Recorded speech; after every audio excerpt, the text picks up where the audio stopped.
the very end of the flood year. Evolutionists get around the second law of thermodynamics or entropy. How do they explain away a law that's used in physics every day? Let me explain a little bit about what Mac has asked.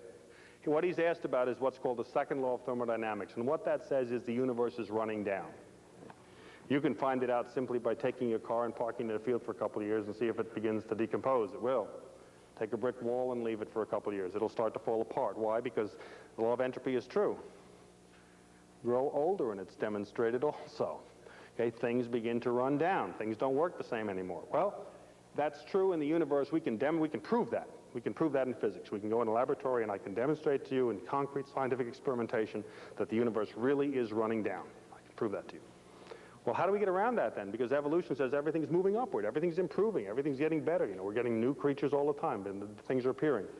Actually, that's not true. Nothing new has appeared, at least since man's been observing nature.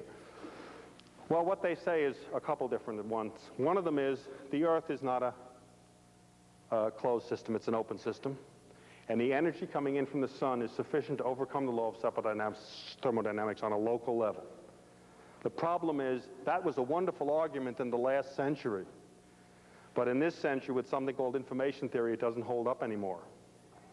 Because we know that random processes don't generate information. Information requires intelligence.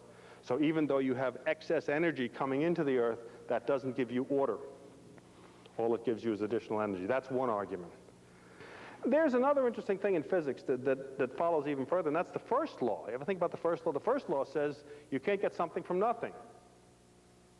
Well, if you can't get something from nothing, I'm here, you're here, where'd we come from?